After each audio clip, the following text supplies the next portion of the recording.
Sınaq 11-in izahını verirəm. Ümumi sınaqdır və gözəl suallar var. Gəlin baxaq.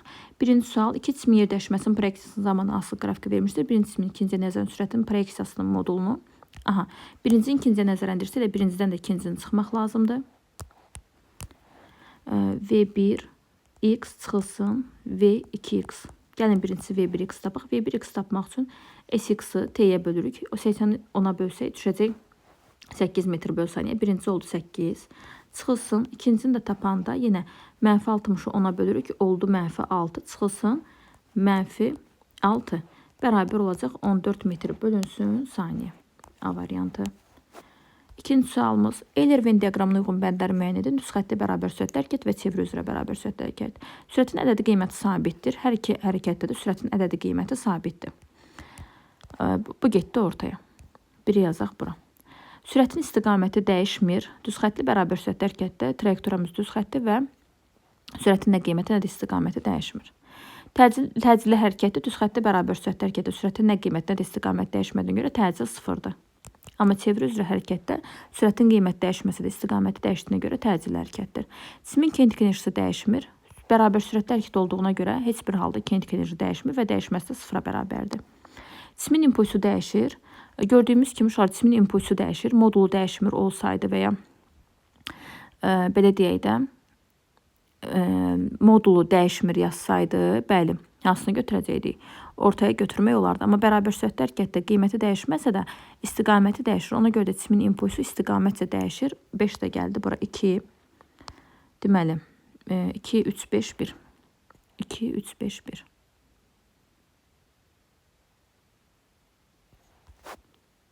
Üzr istəyirəm, bura 1, 4-dür uşaqlar. 2, 3, 5, 1, 4. C variantı. Deməli, 3-də K cisminə eyni zamanda F1, F2 və F3 qüvvələr təsirdir. F əvəzləyici qüvvənin oxlar üzrə proyeksiyasını müəyyən edin. Deməli, 3 dənə qüvvə təsirdir. Gəlin baxaq, F1 proyeksiyalarını ayırsaq, 2 dama yuxarı, 1 dama da, baxın, soladır. 1 sola. Bunu yazdıq. F2-ni ayırsaq, 1 yuxarı, 1 də sağadır. 1 yuxarı, 1 də sağa. F3-ü ayırsaq, 2, baxın, 2 sola, 1 də aşağıdır. 2 sol, 1 dən də aşağı. Birincisi eyni istiqamətlərdən başlayaq və ya eyni əkslərdən. Bura 3, 3-dən çıxdıq 1, qaldı 2 yuxarı. Y oxu boyunca. Burada da yenə uşaqlar 3, 3-dən də 1 çıxsaq qaldı 2, hara böyük istiqamət, yəni sola doğru. Belə oldu. 2 yuxarı, yəni müsbət 2, 2 sola, x oxunun əksinə mənfi 2. Birincisi x-i götürürük, mənfi 2, sonra y yazırıq, müsbət 2, mənfi 2, 2, B variantı. 4-də metr bölünsün saniyə kvadrat vur kilogram hansı fiziki qiymətin vahidinə uyğundur? İmpulsda kilogram metr bölünsün. Kilogram vur metr böl saniyədir. Qüvvədə kilogram vur metr böl saniyə kvadratıdır. Gravitasiya sahəsinin intensivliyi təcildir, yəni sərbəst düşmə təcildir. Vahidi metr böl saniyə kvadratdır, yəni bunların heç biri deyil.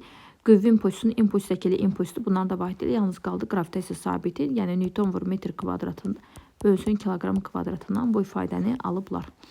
Üfüqi səthə paralel istiqaməti təsirdən qüvvə M1 kütləli cismə 2 metr böl saniyə kvadrat təcil verir.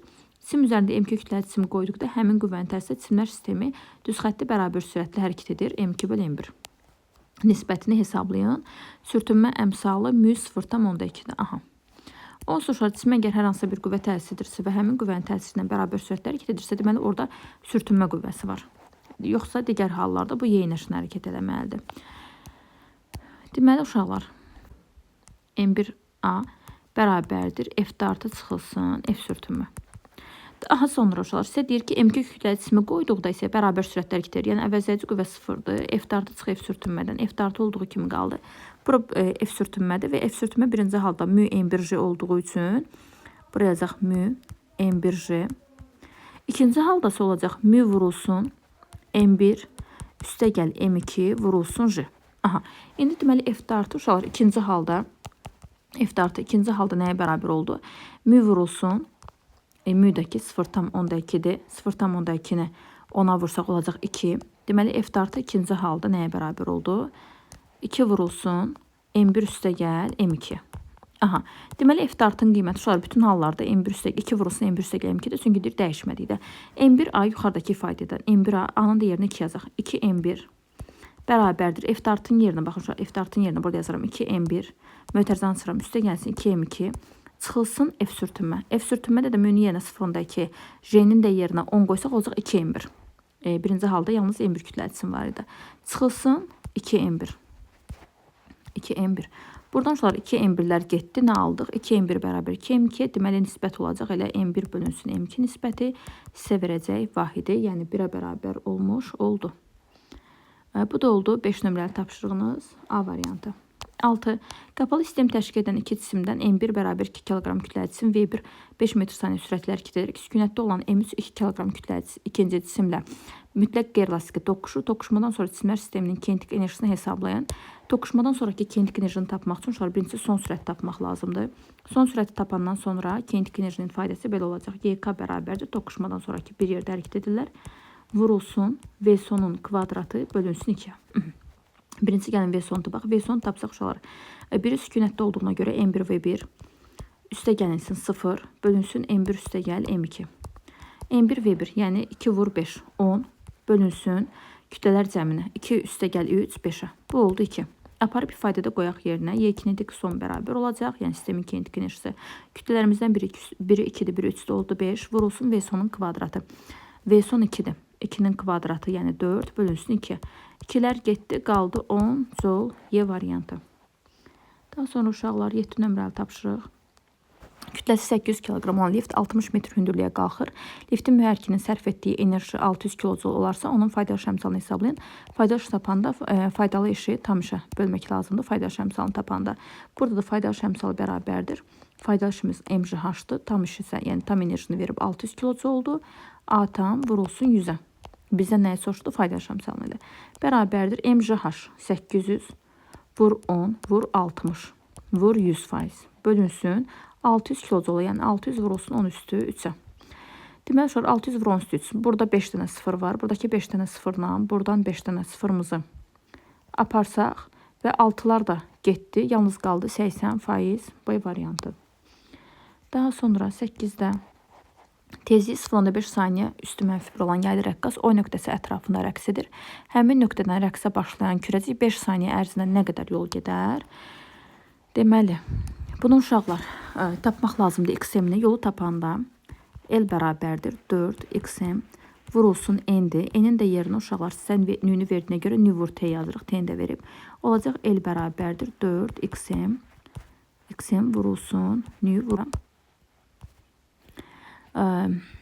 XM-i tapanda da uşaqlar baxın buradan 30, 20. 30 və 20 santimetr çıxsaq qalacaq XM bərabərdir 10 santimetr. 10 santimetri də metrə çevirsə olacaq 0,1 metr. Qoyaq yerinə hesablayaq. 4 vurulsun 0,1 vurulsun. Deməli tezliyi 0,5 idi. Zaman da elə 5'dir.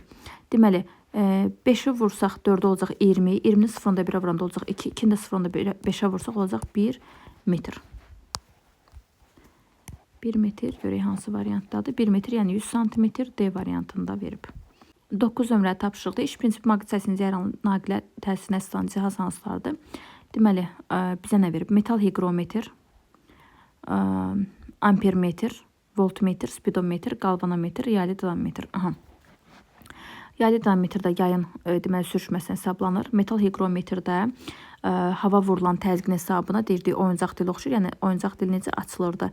Bunda da hava vurduqda, yəni təzyiq artdıqda metalın dönməsinə əsaslanır. Yəni havanın hesabına metal orada əqrəb meyl edir. Daha sonra ampermetrdə elektrik cəryanın keçməsi hesabına əqrəb meyl edir. Ampermetr, voltmetrdə həmçinin, galvanometrdə həmçinin oxşar cihazlardır. Bir də sonra spidometrdə. Spidometrdə elektrik enerjisini işləyir və orada da yenə elektrik enerjisi hesabına sürəti göstərir. Əqrəb meyl edir və sürəti göstərir. 2, 3, 4, 5 C variantı. Deməli, sonra 10 nömrəli tapşırıqda M, 2M, M kütləli K ilə M cisimlərinin dayaq üzərindədir. Hansı ifadələr və ifadə doğrudur? Deyir, K və M cisimlərinin dayağı göstərgələri təzyiqlərə eynidir. Kütlələri MJ-lər eynidir. Amma sahələrə baxsaq toxunan sahələrdir. Burada isə amma burada çox kiçik bir sahə yerə dəyib.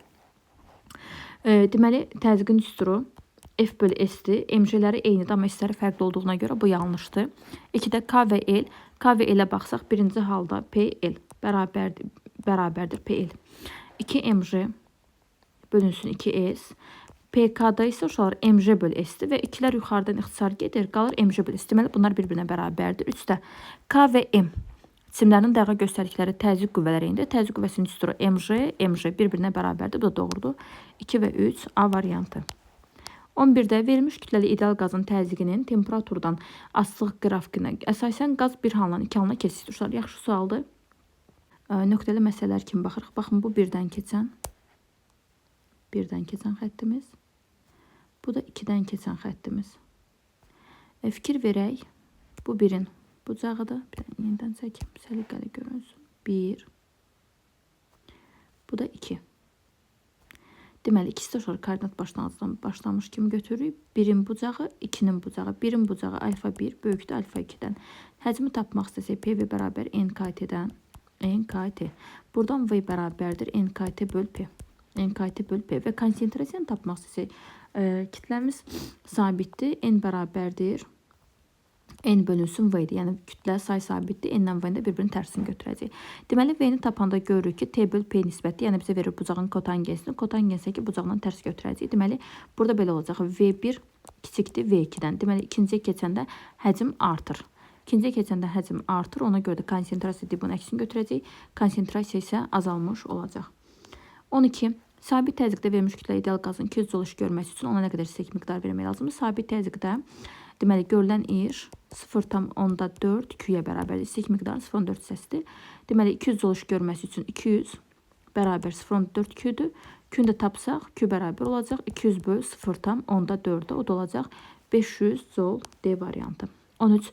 Kütləsi 135 qram, tərəfləri 10 cm olan kvadrat şəkildə alüminium təbəqəni mayının səthindən qoparmaq üçün bu qədər qüvvə tətbiq olunur. Mayının səthi gəlmə əmsalını hesablayın. Deməli, bu F bərabər olacaq MJ ilə mayının səthi gəlmə qüvvəsinin sigma L-in cəminə. Deməli, bizə verilən qüvvə 1,374-dür. 1,374 bərabərdir MJ 135 qramdır. 135 qram uşaqlar edir 0,135 kiloqram. MJ-yə vursaq olacaq. Deməli, 1,35 qram, 1,35 Newton. Üstə gəlsin sigma L. Sigma nə qədərdir görək? Onu istir bizdən. Sigma vurulsun. Elin də yerinə kvadrat forma olduğuna görə 4A yazırıq. 4A. A-nın da biri 0,1-dir. Olacaq 0,4. Deməli, 1,374 bərabərdir. Daha çox çıxılsın 1,135. Çıxılsın 1,135. Bölünsün 0,4-ə. Çıxılsın 1,135. Çıxılsın 1,135 bölünsün 0,4-ə. Çıxanda deməli nə qalacaq? 0,024 bölünsün 0,4. Bu da deməli bizə verir nəyə uşaqlar? Buradan vergüllərimizin biri geçsin, gəlsin, düşsün bura. 4-ə ixtisar aparsaq qalacaq 0,6 Newton böl metr və ya 60 milli Newton böl metr C variantı. Daha sonra uşaqlar 14 nömrəli tapışırıq. K açarını qapadıqda V1 və V2 voltmetrlərinin göstərişi. K açarını qapadıqda V1 və V2 voltmetrlərinin göstərişi necə dəyişir? O sabit gərginlik mənbəyidir. Biri artanda o birisi mütləq azalmalıdır ki, sabitlik qorunsun. Deməli, açarı qapadıqda, deməli, açar əvvəlcə açıq idi. V1 ölçürdü 1 ərə düşən gərginliyi, V2 ölçürdü 5 ərə düşən gərginliyi. Yəni, V2 V1-dən böyük idi. Çünki U bərabər I vur R-dir. Müqavimət nə qədər böyük olarsa, ona düşən gərginlik də bir o qədər böyük olmuş olacaq. Arıcı birləşmədə İləri eynidir. Açarı qapayanda uşaqlar nə baş verir? Açarı qapayanda, deməli, açar qapandı. Açar kapandığına görə buradan gələn cəryan K açardan keçib gedir və ona birləşən cihaz artıq işləmir. Deməli, artıq V1 ölçəcək 1 ərə düşən gərginliyi, V2 ölçəcək 2 ərə düşən gərginliyi. Məsələn, uşaqlar, tutaq ki, əvvəz biri 5 ərə, biri erə düşən gərginliyi ölçürdü. Tutaq ki, burada var idi 6 volt gərginlik. Buna 1 volt düşmüşdü, bu hissə isə 5 volt gərginliyi düşmüşdü. İndi isə bu həmin 6 volt bunlar arasında necə bölünəcək? Biri 1 erdir, biri 2 erdir. 1-in 2-yə nisbətində bölünəcək, yəni 2-nin 4-ə, 2 volt bura düşəcək. 4 volt isə bura düşəcək. Deməli, bunun müqaviməti azaldığına görə V2 voltmetrin göstərişi də azaldı, oldu 4 volt. V1 voltmetrinin göstərişi isə neynədir? Artmış oldu.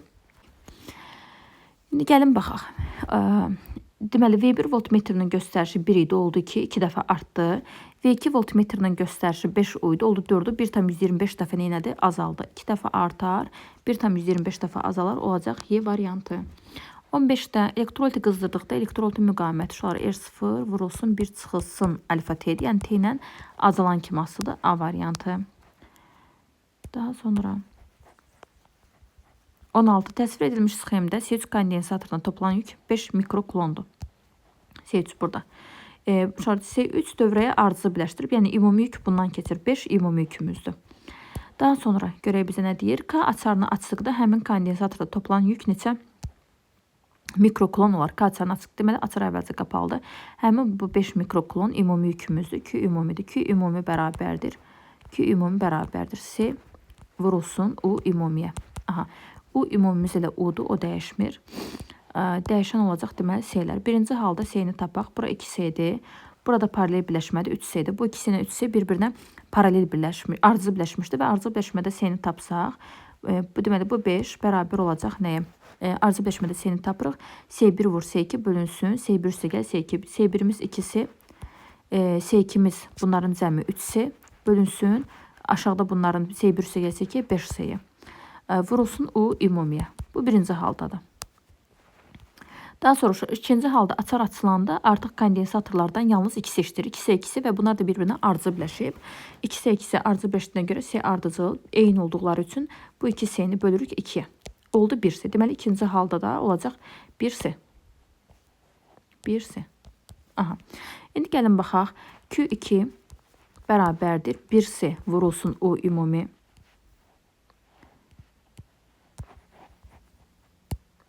Bir C vurulsun U ümumi. Bunları alt-alta bölsək, buradan sonra C-lərin biri getmişdi. C-lər buradan gedər. C-lər buradan gedər. U ümumilər də getdi. Belə bir şey aldıq. 5 bölünsün Q2 bərabərdir.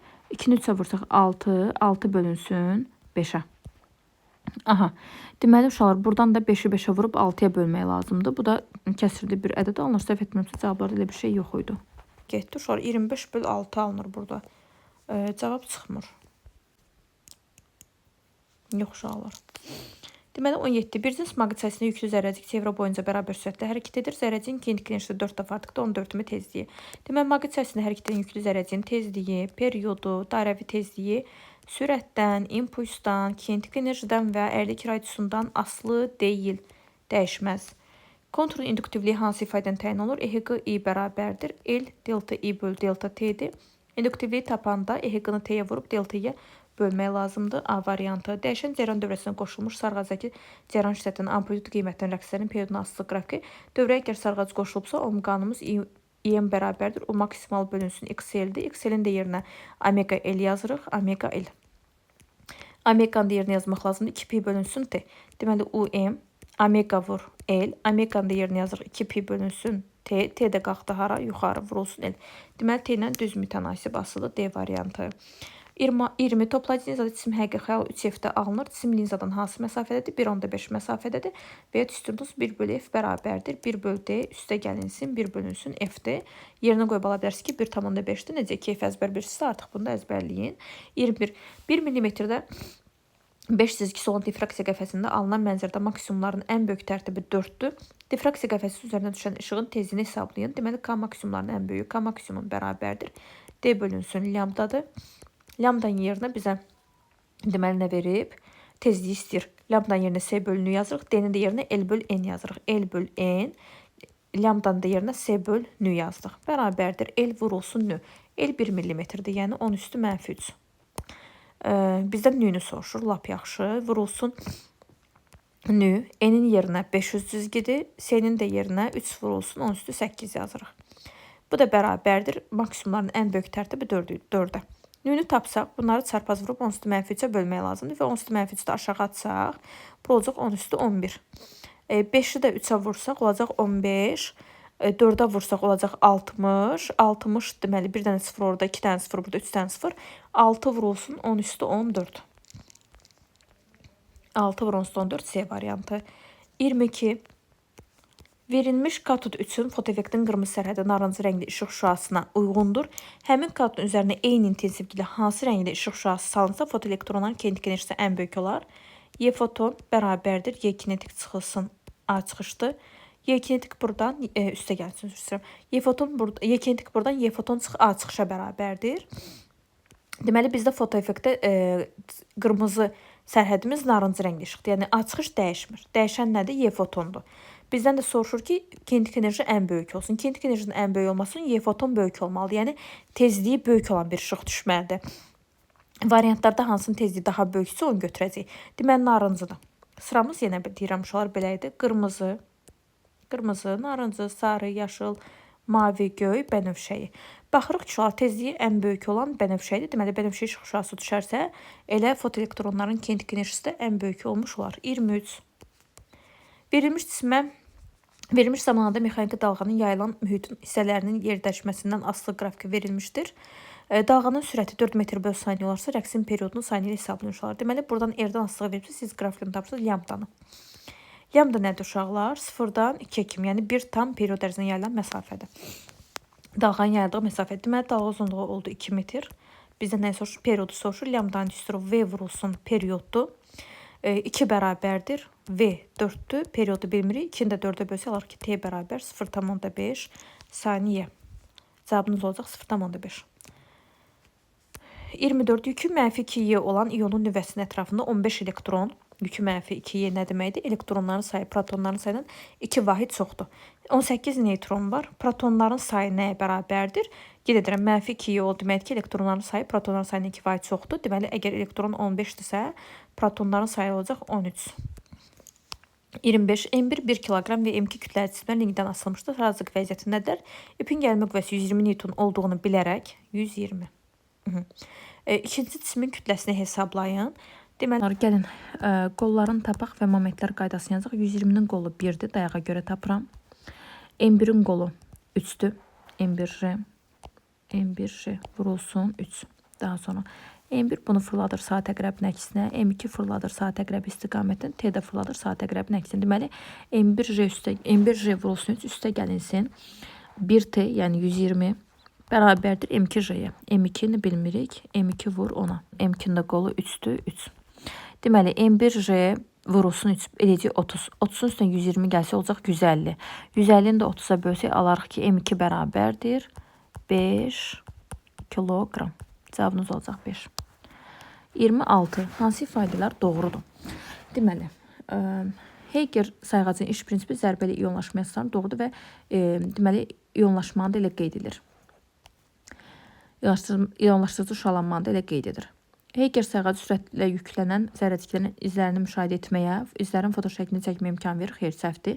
Wilson kamerasının iş prinsipi ifrat doyan buxarın yük zərrəciklərin təsirlə kondensasiya olunmasına əsaslanır və buraxılan izlərə uyğun olaraq uşaqlar onların izlərini müşahidə edir və fotoşəklini çəkməyə imkan verən qurğudur. Bu da düzdür. 1, 3, 4. Asılmış cismi dəyişmədən verilmiş ipi 2 qatladıqda. Yung modulu. Yung modulu uşaqlar materialın növündən asılıdır, dəyişməz. 1-ə S. Daha sonra uşaqlar 2-də. İpin sərtliyi K-nın düsturu YS bölünsün L0-dır. İpi 2 qatlayanda uşaqlar uzunluq 2 dəfə azalacaq. Olacaq L0/2. Çünki baxın bu ip idi. Bunu ortadan 2 qatladı. Yəni öz üzərinə qatladı. Öz üzərinə qatlayanda en kəsiyin sayısı. Baxın bu hissənin sayısı 2 dəfə artır. Uzunluqsa 2 dəfə azalmış olur. S2 də bərabər olacaq 2S1-ə. Deməli, sahə 2 dəfə artdığına görə 2 dəfə artır. Uzunluq da 2 dəfə azaldığına görə tərs asıda 2 dəfə də təzədən buradan artır. 4 dəfə artar. 2B. Daha sonra 3-də də ipin mütləq uzanması. Mütləq uzanma düsturu delta L-dir. Delta L bərabərdir. Gəlin belə yazaq. Buranı ağardaq. Deməli, düsturumuz budur. F bərabərdir. Y. K delta L yazaq. Elə birbaşa K delta L. Buradan da F dəyişməyib, çünki kütləni dəyişməyib. K necə dəyişdi? K 4 dəfə artıqdan delta L 4 dəfə azalmış olar. Olacaq Y variantı. 28. Sıxlığı suyun sıxlığından böyük olan cisim ipdən asılaraq suya daxil edilmişdir. İpi kəsikdə suyun dibinə qədər cisim necə hərəkət edir? Cisimin təcilinin və sürətinin müvafiq düsturlarını yazaraq cavabınızı əsaslandırın. Aha. Deməli, uşaqlar, əvvəlcə T, ipin gərilməsi, MJ və F Arximed. Aha. F Arximed nəyə bərabərdir? Rho maye, V cisim və ya V batan J. Cisim bütün həcmi ilə batıb və ipi kəsdikdən sonra sıxlığı mayının sıxlığından böyük olduğuna görə cisim neyəcək? Batacaq, aşağı doğru düşəcək. Və düşən zaman bunun batan hissəsinin həcmində heç bir dəyişiklik olmur. Çünki onsuz da bu suyun içərisində. Deməli, F arxamid dəyişməz. MC də cismin kütləsinin asılıdır. Aşağı düşən cisim üçün də, yəni onun fərqi yoxdur. MC də dəyişmir. Deməli, MA bərabər olacaq nəyə?